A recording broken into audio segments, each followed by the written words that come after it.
Kembali lagi di Ruang Seram. Yang akan kami ceritakan kali ini adalah cerita horor pendakian.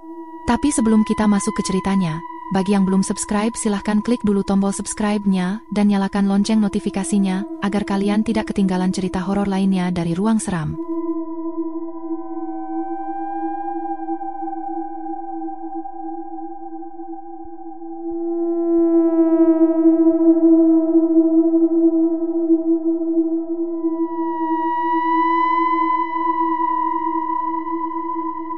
Willy adalah kakak kandung Vivi. Umur mereka hanya selang 4 tahun dan mereka berdua adalah saudara kandung yang saling melengkapi, selalu membela, solidaritas tanpa batas, saling menasehati, sekaligus teman setia yang selalu ada satu sama lain.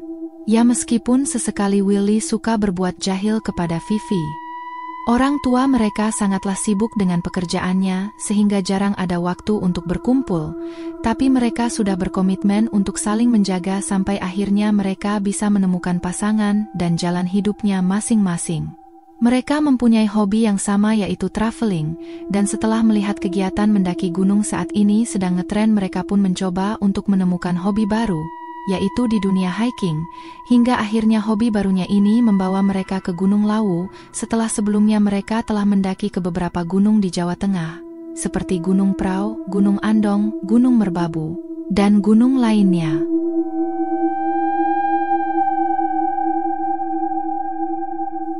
Karena merasa ingin sekali menginjakkan kakinya di puncak perbatasan Jawa Tengah dan Jawa Timur, Willy pun menuruti permintaan Vivi ini dan mengagendakannya. Setelah mempunyai waktu luang, mereka pun berangkat dari tempat tinggalnya di Semarang, menuju ke base camp Gunung Lawu via Ceto dengan menggunakan mobil.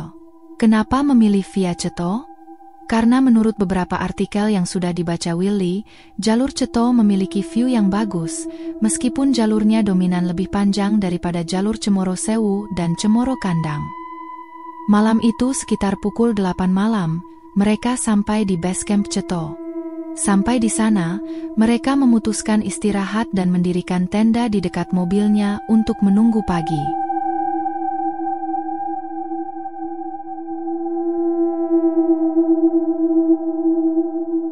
Singkat cerita, pagi pun tiba. Willy yang sudah bangun lebih awal langsung mengurus si Maxi dan sengaja membiarkan Vivi tetap tidur. Setelah mengurus si Maxi, barulah Willy membangunkan Vivi dan mengajaknya untuk sarapan. Setelah sarapan mereka pun bersiap-siap untuk memulai pendakian hari itu juga. Setelah semua perlengkapan sudah siap, tidak lupa mereka berdoa, kemudian memulai pendakian.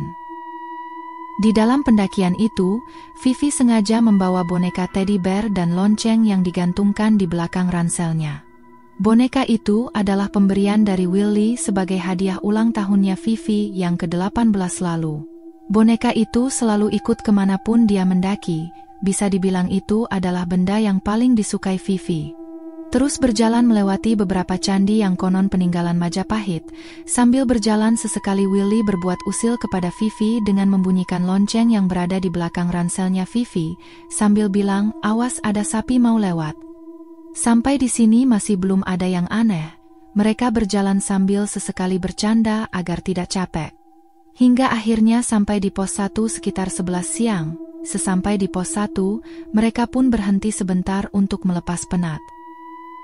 Setelah 15 menit istirahat, mereka pun lanjut berjalan hingga sampai di pos 2 sekitar setengah 3 siang. Singkat cerita, sampailah mereka di area sabana luas, yang disebut Bulak Paperangan. Sesampainya di situ mereka sangat takjub dengan pemandangan yang disuguhkan. Rumput ilalang yang hijau membuat mereka berhenti untuk mengabadikan momen. Mereka pun menepi ke sebelah kiri jalur pendakian, yang di situ terdapat sebuah bukit dan banyak pohon berjajar. Sesampai di situ, mereka pun melepaskan ranselnya masing-masing dan duduk santai sambil sesekali mengabadikan momen. Vivi mengambil boneka yang tergantung di ranselnya untuk diajak berfoto. Lalu dia menggantungkan boneka itu di salah satu pohon yang terdapat di situ. Setelah boneka itu tergantung, mereka duduk sambil menikmati camilan. Nah, mulai dari sini, satu persatu keanehan mulai mereka alami.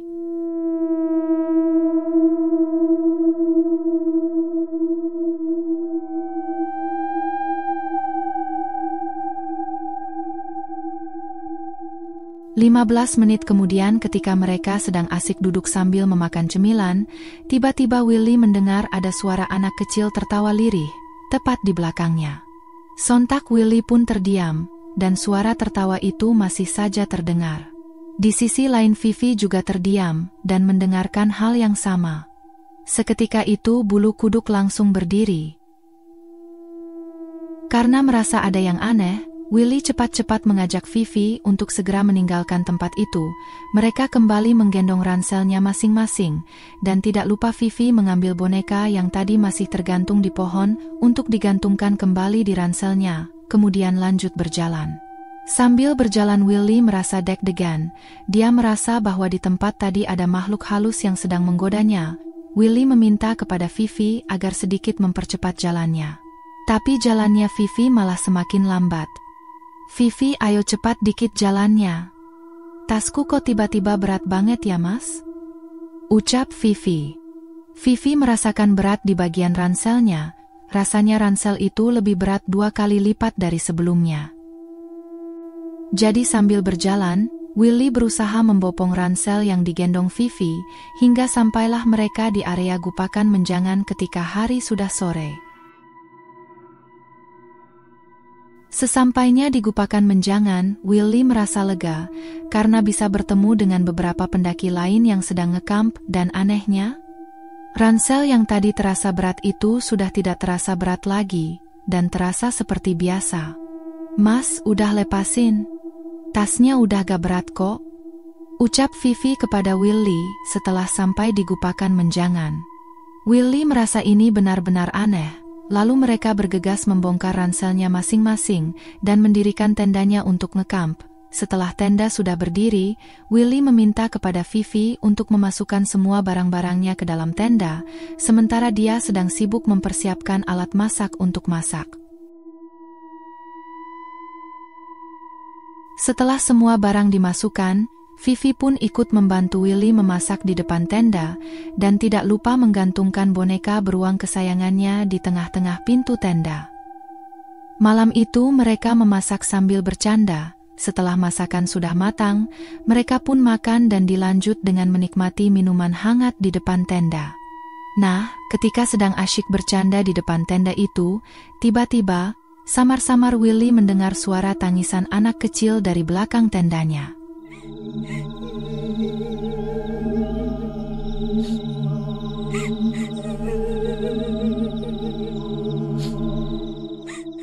Suara tangisan itu terdengar hanya sebentar, tapi Willy mengabaikannya dan menganggap itu hanyalah halusinasinya aja.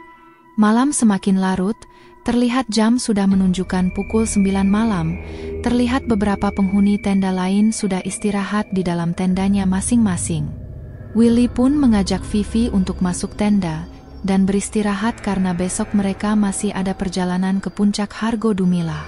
Ketika akan masuk ke dalam tenda, tanpa disengaja sambil berjalan, pandangan Vivi melihat ke arah tenda sebelah yang penghuninya sudah tidur, dan di situ dia sempat melihat ada anak kecil berambut panjang yang mengintip ke arah tenda mereka, tepatnya di sebelah tenda pendaki lain tersebut.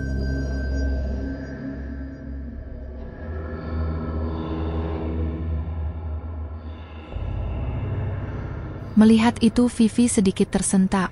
Sesampainya di dalam tenda, dalam hati dia berkata, "Yang aku lihat tadi apa ya?"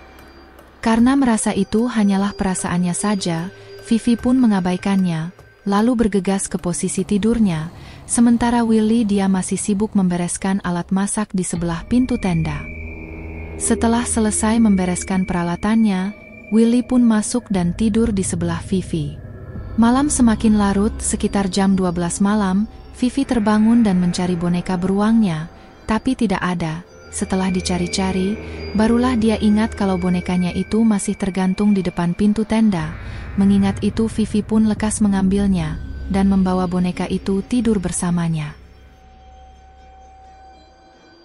Beberapa jam kemudian, Willy pun terbangun, karena merasa ada yang menggoyang-goyangkan badannya. Awalnya Willy mengira itu adalah kerjaan Vivi, tapi setelah bangun, dia melihat Vivi masih dalam posisi tidurnya, dan terlihat sangat nyenyak. Tanpa berpikir panjang, Willy pun kembali melanjutkan tidurnya. Selang beberapa menit kemudian, dia mendengar suara yang tadi didengarnya, yaitu suara anak kecil, tapi kali ini suara anak kecil itu tidak menangis. Justru sebaliknya, suara anak kecil itu terdengar tertawa cekikikan.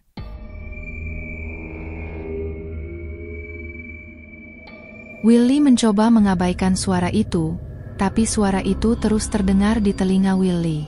Karena penasaran, akhirnya Willy memutuskan untuk mengambil headlampnya dan menengok keluar untuk mencari sumber suara tersebut. Setelah membuka tenda, dia menoleh ke kanan-kiri sambil mengarahkan headlampnya seirama dengan arah pandangannya. Tapi, yang terlihat hanyalah tenda pendaki lain dalam keadaan gelap. Kemudian dia pun mengarahkan headlampnya ke arah sebelah tendanya. Betapa terkejutnya Willy ketika melihat ke arah sebelah tendanya. Di situ dia melihat ada sosok anak perempuan, berambut panjang, memakai baju putih dan wajahnya sangat pucat. Dia sedang duduk selonjoran sambil bermain boneka beruang milik Vivi. Posisinya pun tepat di samping tenda, dekat posisi tidurnya Vivi. Melihat keberadaan sosok anak perempuan itu, Willy pun cepat-cepat kembali masuk dan menutup pintu tendanya, lalu dia kembali ke posisi tidurnya. Dengan posisi tiduran, Willy terus memikirkan hal yang terjadi barusan, sambil sesekali melirik ke arah dinding tenda sebelah Vivi, yang barusan terdapat sosok anak perempuan. Dan setelah melihat keberadaan anak perempuan tadi, Willy sudah tidak mendengar suara cekikikan anak kecil yang tadi didengarnya itu lagi.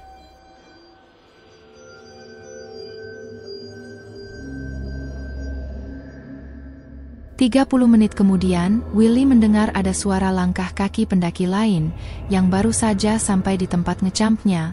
Dia pun keluar dari tendanya untuk menyapa mereka yang baru datang dengan tujuan untuk menghilangkan rasa takutnya. Setelah keluar tenda, dia melihat sosok anak perempuan tadi sudah tidak ada di sebelah tendanya. Kemudian Willy menyapa rombongan yang berjumlah 4 orang itu, dan ikut ngopi bersama mereka. Waktu sudah menunjukkan jam 3 pagi, rombongan yang baru datang itu pamit untuk istirahat. Terpaksa Willy pun harus kembali ke tendanya. Sebelum masuk ke dalam tenda, sesekali dia melirik ke arah sebelah tendanya lagi, tapi tidak terdapat apa-apa di situ. Setelah masuk, dia ingat kalau tadi sebelum tidur dia melihat Vivi menggantungkan bonekanya di depan pintu tenda, tapi setelah keluar masuk barusan, dia tidak melihat bonekanya Vivi tergantung di situ. Willy tidak ingin mengingat-ingat hal itu lagi, kemudian dia berusaha melanjutkan tidurnya hingga akhirnya tertidur. Pagi pun tiba, sekitar jam 5:30 pagi Willy terbangun. Setelah bangun, dia melihat Vivi sedang membangunkannya, sambil memegang boneka beruangnya. Melihat itu, Willy langsung bertanya pada Vivi, "Vivi, semalam bonekamu kamu taruh di mana?" "Di sini aku pakai buat guling." "Kenapa?" jawab Vivi. "Perasaan semalam kamu gantung di pintu tenda?" tanya Willy lagi. "Iya, aku lupa, semalam aku bangun terus aku ambil," jawab Vivi yang tidak tahu apa-apa. Pagi itu, mereka berdua pun masak untuk sarapan. Setelah selesai sarapan, mereka mempersiapkan barang-barang yang dibutuhkan untuk dibawa summit ke puncak. Karena ranselnya Vivi yang lebih kecil, mereka hanya membawa satu ransel milik Vivi, dan meninggalkan tenda dan barang yang tidak diperlukan di situ. Berjalan menuju ke puncak, dan sampailah mereka di puncak Hargo Dumilah pada jam 8 pagi. Sesampai di puncak, Willy lupa tentang kejadian yang semalam dilihatnya. Dia hanya fokus menikmati keindahan puncak Hargo Dumilah. Akhirnya keinginan mereka untuk menginjakan kaki di ketinggian perbatasan Jawa Tengah dan Jawa Timur terkabulkan. Setelah kurang lebih 1 jam di puncak, mereka pun turun ke Hargo Dalem untuk mengisi perut di warung yang terkenal di kalangan pendaki. Setelah selesai mengisi perut di warung, mereka pun berjalan muter-muter area Hargo Dalem untuk mengabadikan momen.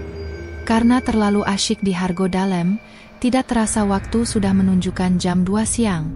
Karena takut kesorean, mereka pun bergegas kembali turun dan kembali ke tempat kampnya.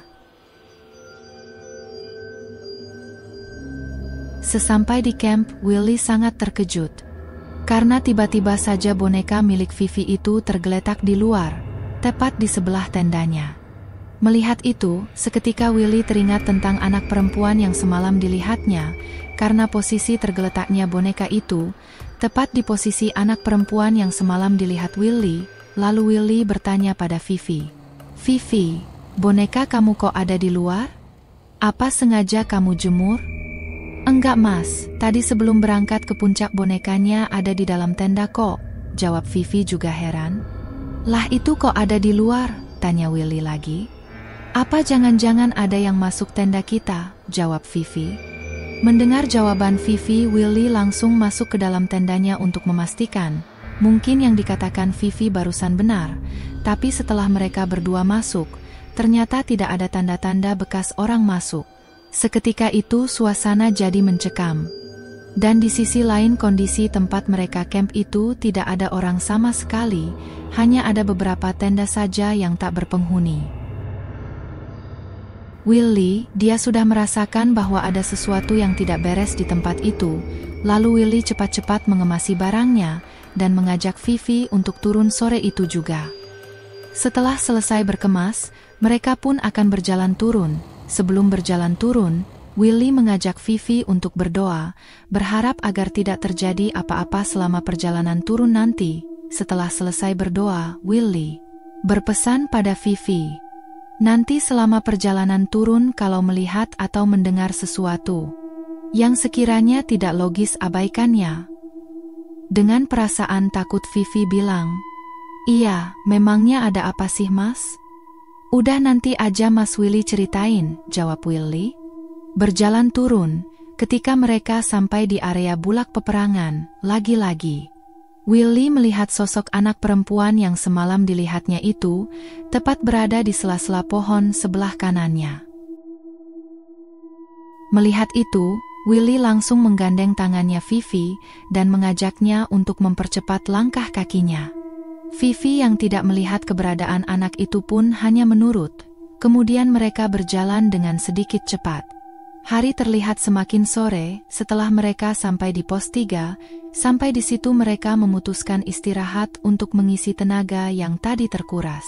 Ketika sedang istirahat, tiba-tiba Vivi merasa ada yang menarik ranselnya dari belakang. Sontak Vivi pun menoleh ke belakang. Tapi, tidak ada siapapun di situ, kecuali mereka berdua. Karena merasa takut, spontan Vivi bilang pada Willy, "Mas, kayak ada yang tarik-tarik tasku dah dari belakang." "Yang bener ah?" "Beneran mas, ini kerasa banget kalau ditarik," ucap Vivi meyakinkan Willy. Spontan Willy pun menoleh ke belakang, dan melihat ada apa dengan ranselnya Vivi. Setelah melihat ke belakang, dia tidak melihat ada siapa-siapa. Tapi Willy benar-benar tersentak ketika dia melihat ke arah ransel yang dipakai Vivi. Tahu nggak ada apa dengan ranselnya? Ranselnya sih tidak ada yang aneh. Yang aneh tuh boneka yang nempel di belakang ranselnya. Boneka beruang yang tadinya terlihat lucu, sekarang berubah menjadi boneka yang sangat menyeramkan. Matanya melotot keluar. Mulutnya berdarah, terlihat sobek di bagian dadanya. Melihat boneka itu menjadi menyeramkan, Willy pun sangat panik. Melihat Willy panik, Vivi bertanya sambil sesekali melihat ke arah belakang. "Kenapa mas?" Dengan nafas menggebu-gebu, Willy menjawab, "Lepas boneka kamu sekarang juga." "Ada apa dengan bonekanya mas?" tanya Vivi dengan heran. "Lepas dulu aja." Vivi pun bergegas melepas bonekanya, kemudian memberikannya kepada Willy. Anehnya, di mata Vivi boneka itu terlihat baik-baik saja, tapi tidak dalam pandangan Willy. Setelah mengambil boneka dari Vivi, Willy langsung membuangnya ke semak-semak. "Mas, kok dibuang sih?" tanya Vivi dengan bingung. "Biarin aja, ada makhluk lain di dalam boneka itu," jawab Willy dengan rasa takut. "Mas Willy apa-apaan sih?" Kemudian Vivi akan mengambil boneka itu lagi, karena dia tidak mau kehilangan bonekanya.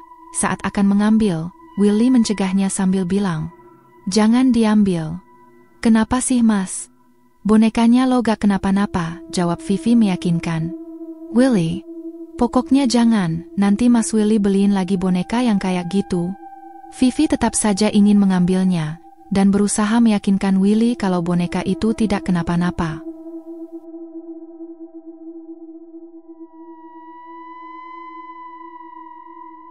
Akhirnya Willy pun membiarkan Vivi untuk mengambilnya lagi. Dengan deg-degan, Willy menemani Vivi buat ngambil boneka itu, dan ternyata setelah diambil, boneka itu kembali seperti semula. Menjadi boneka beruang yang lucu. Willy shock dengan keadaan ini, lalu dia meminta Vivi agar memasukkannya ke dalam ransel aja. Setelah boneka itu dimasukkan ke dalam ransel, mereka pun melanjutkan perjalanan turun. Di pertengahan antara pos 3 dan pos 2, Vivi yang berjalan di depan tiba-tiba, bruk. Vivi pingsan, spontan Willy panik, dia segera memangku Vivi sambil menepuk pipinya. Dan Willy mengira kalau pingsannya Vivi ini karena gangguan gaib, bukan karena fisik.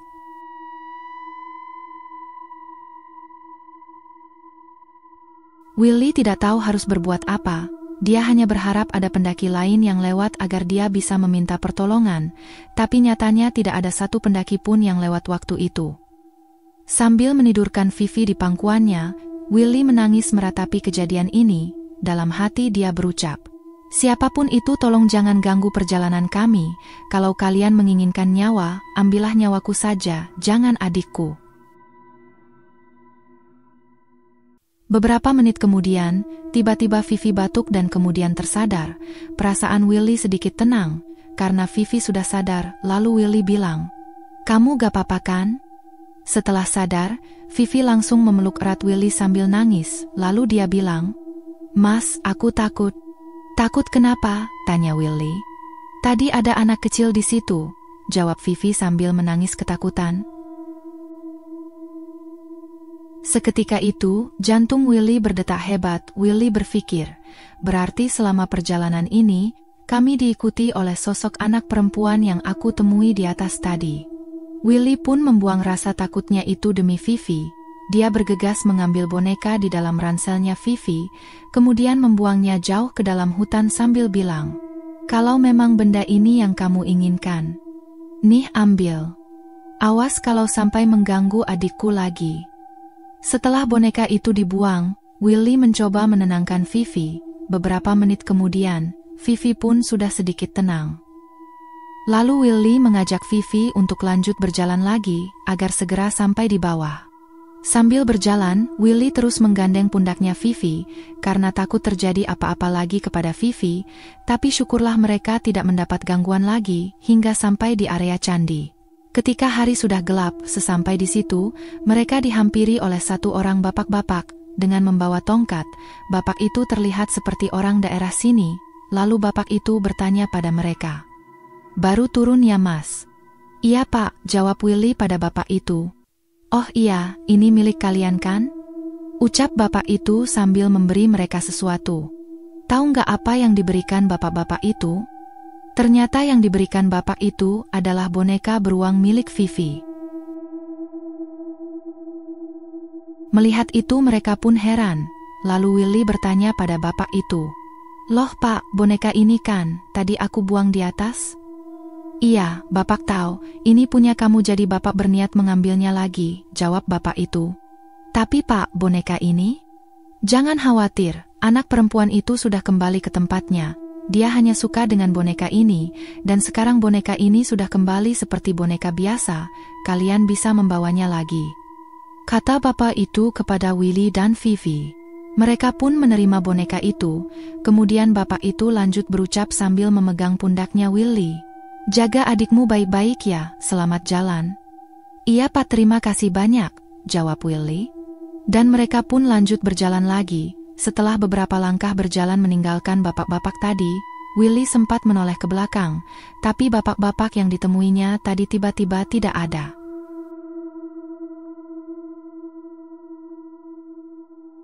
Willy menganggap itu bukanlah manusia. Karena kalau dipikir secara logika, tidak mungkin dia bisa menemukan boneka ini, dan tidak mungkin juga dia pergi secepat itu. Tapi karena beliau baik, Willy tidak merasa takut sedikit pun.